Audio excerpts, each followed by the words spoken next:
Bismillahirrahmanirrahim. Assalamualaikum warahmatullahi wabarakatuh. Teman-temanku yang insya Allah dirahmati oleh Allah, alhamdulillah pada kesempatan kali ini saya akan membawakan suatu video yang insya Allah bermanfaat untuk kalian semua. Nah, video kali ini akan menjelaskan tentang makna atau tentang sebuah materi sekaligus eksperimen dari pengertian sifat dari gelombang cahaya. Oke, sebelum kita melangkah ke materi atau ke eksperimen tersebut, maka alangkah baiknya saya pribadi untuk mengenalkan diri dulu. Oke, perkenalkan, nama saya Muhammad Ismudani. Saya kelas 11 IPA 1 dari sekolah FA Madrasah Aliyah Manbaul Ulum Asyiddiyah Jakarta. Oke, setelah perkenalan sudah, maka kita untuk masuk. Nah, gelombang cahaya.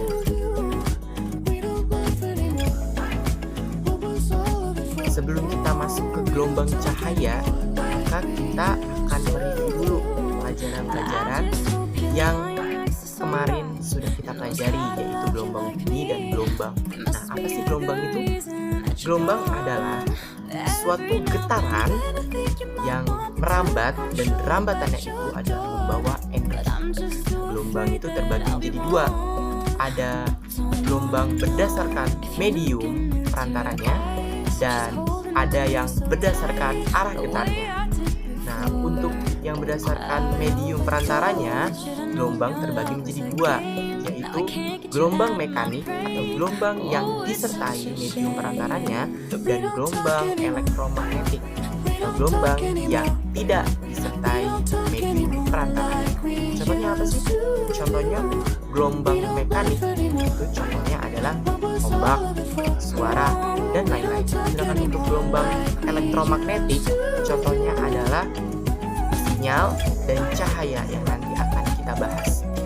Nah, untuk arah rambatannya, nah kita sekarang berpindah dari yang berdasarkan medium perantaranya menuju ke berdasarkan arah getarnya. Nah, arah getarnya terbagi juga menjadi dua, yaitu ada gelombang transversal atau gelombang yang arah rambatannya itu tegak lurus. Contohnya adalah cahaya. Nah, kita akan pelajari ini ya. Dan gelombang longitudinal atau gelombang yang arah rambatannya searah. Contohnya adalah per yang ada dalam unsur itu dan sebagainya. Oke, sekarang kita akan menuju materi yang akan kita bahaskan, itu gelombang cahaya. Seperti yang telah saya jelaskan, cahaya merupakan salah satu dari gelombang transversal dan gelombang elektromagnetik. Nah, cahaya dapat merambat di dalam ruang hampa dengan kecepatan 3 kali 10⁸ meter per second. Nah, cahaya ini juga memiliki sifat-sifatnya yang nanti akan kita jelaskan pada eksperimen yang nanti akan kita lakukan. Oke? Ingin tahu eksperimennya apa? Sebelum kita melangkah ke eksperimen, alangkah baiknya kita untuk mengetahui rumusan-rumusan masalahnya. Apa aja sih? Check it out.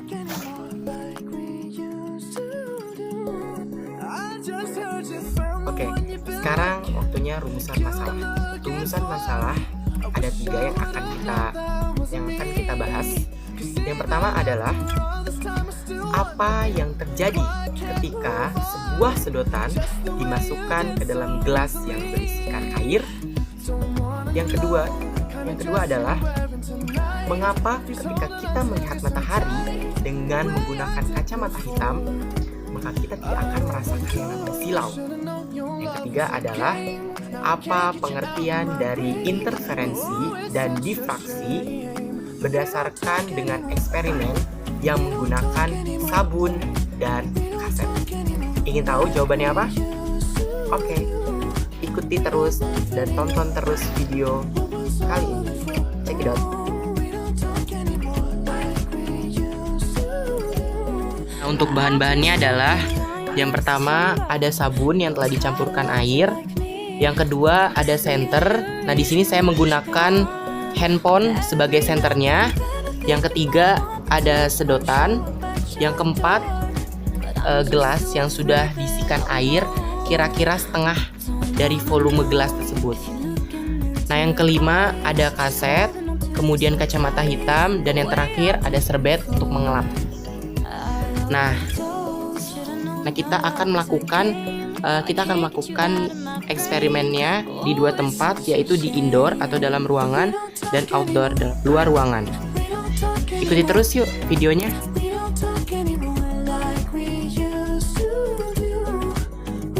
Oke, sekarang kita melangkah di rumusan masalah yang pertama, yaitu apa yang terjadi ketika sebuah sedotan dimasukkan ke dalam gelas yang berisikan air. Di sini saya akan menaruhkan sebuah gelas dan sebuah sedotan. Kita lihat.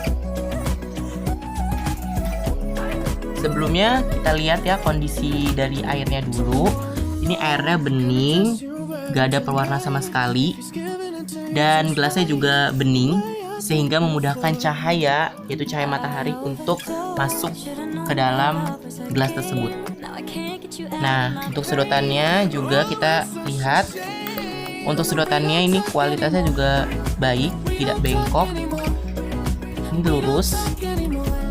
Kemudian kita akan memasukkannya ke dalam gelas tersebut. Apa yang terjadi?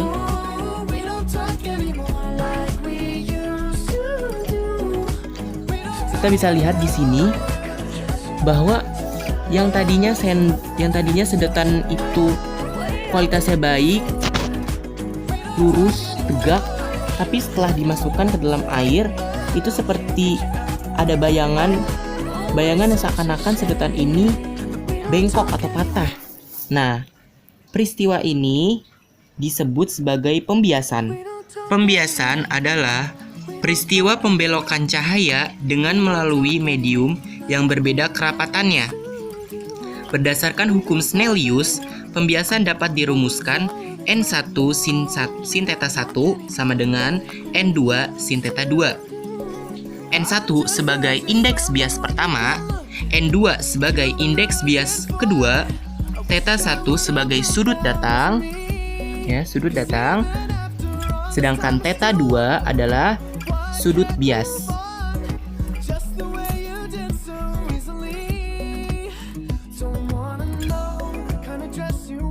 Sekarang kita menuju ke rumusan masalah yang kedua.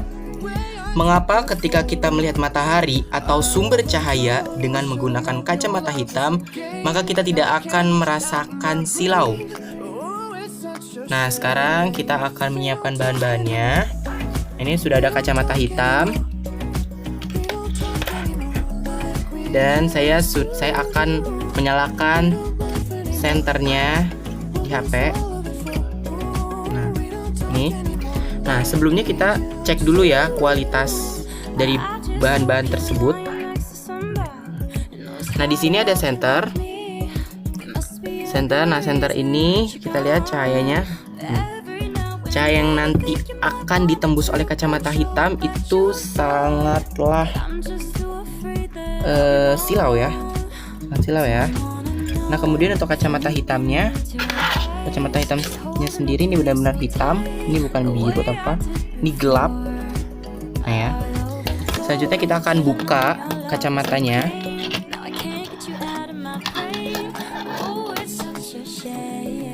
Nah, nih. Kemudian di sini ada senter. Amati baik-baik ya. Ini cahaya. Ini ibaratkan matahari atau sumber cahaya yang tadi. Kita akan mensilaukan si kacamatanya ini. Nah, ini seperti yang kita lihat, cahaya yang ditembus ini sangat sedikit ya daripada cahaya yang akan ditembus ya, atau bahkan sama sekali tidak ada. Nah, ini bisa kita lihat ya. Nah, peristiwa tersebut dinamakan polarisasi. Polarisasi adalah peristiwa penyerapan cahaya oleh suatu benda sehingga cahaya yang dihasilkan atau ditembus lebih sedikit atau tidak ada sama sekali. Nah, kita bisa lihat di sini. Tuh, ini mah sangat sedikit sekali ya, sangat terbatas karena mungkin gelap ya. Bagaimana? Apakah ada pertanyaan? Kalau ada pertanyaan, nanti silahkan komen di bawah. Next. Oke, sekarang kita menuju ke pertanyaan atau rumusan masalah yang terakhir, yang ketiga.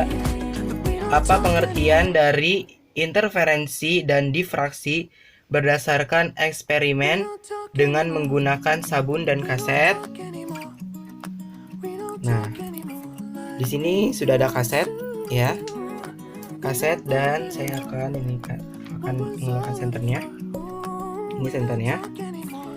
Selanjutnya kita akan lihat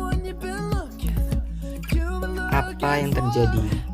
Di sini sudah ada kaset ya. Kaset dan senternya. Saya sudah menyalakan senternya. Kemudian kita akan menyinarkannya ke senter ya. Ya. Amati baik-baik. Nih.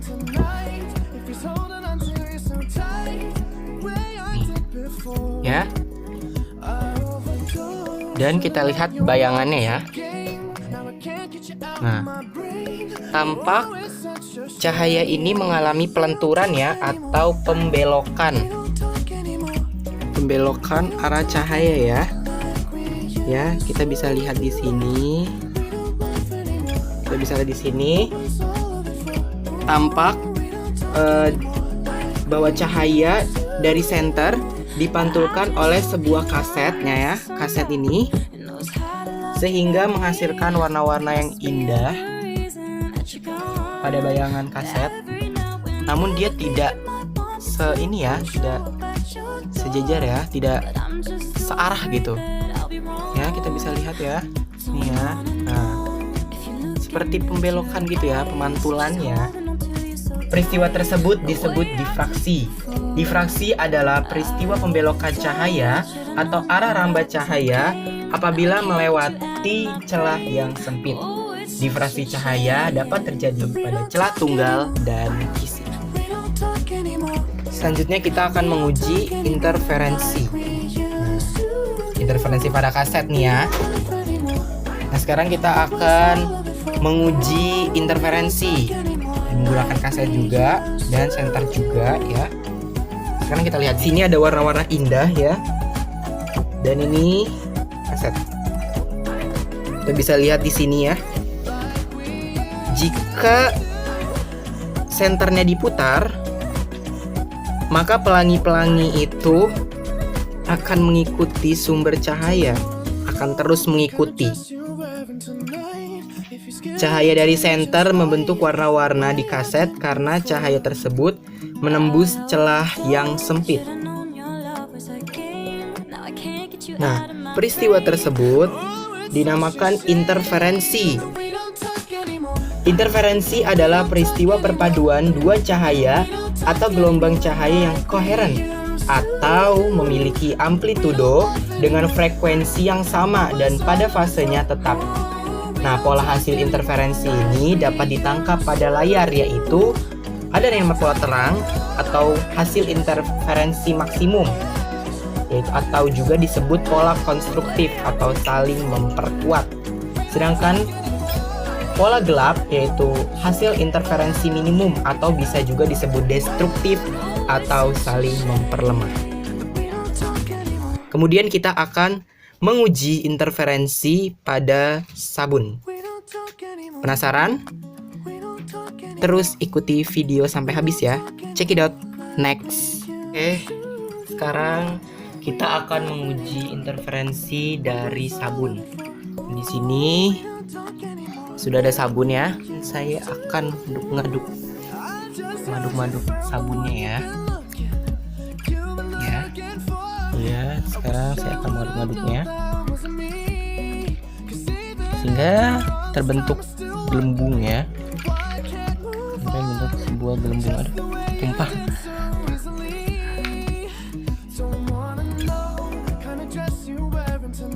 Nah, ini sudah ada balon-balon ya. Nah, tampak kita bisa lihat di sini cahaya pelangi ya, seperti pelangi gitu. Nah, itu bisa di sini. Oh, indah sekali ya. Dan cahaya itu saling mengaduk ya. Lihat. Nah, cahaya yang berasal dari sinar matahari ya, menembus gelembung sabun dengan melalui celah yang sempit dan atau tipis ya, sehingga membentuk warna-warna yang saling mengaduk ya. Seperti yang telah saya jelaskan, bahwa ini disebut sebagai interferensi ya.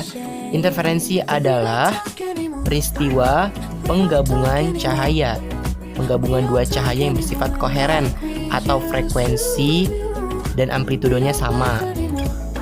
Dan frekuensi ini juga ada dua, ada pola konstruktif dan destruktif. Pola konstruktif itu saling memperkuat atau pola terang, sedangkan destruktif adalah saling memperlemah atau pola gelap ya. Mungkin di sini saya akan mengelap. Oke, next.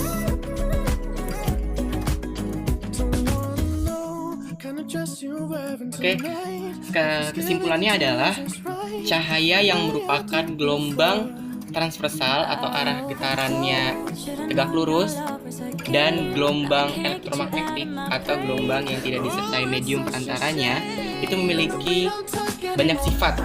Nah, selain dispersi atau dapat diuraikan dan pemantulan atau refleksi, ternyata gelombang cahaya juga memiliki sifat seperti polarisasi atau dapat diserap, difraksi atau dapat dilenturkan, dan pembiasan ya, dapat dibiaskan atau dapat dibelokkan, dan juga interferensi ya, atau dapat dijumlahkan. Nah, bagaimana? Apakah ada pertanyaan?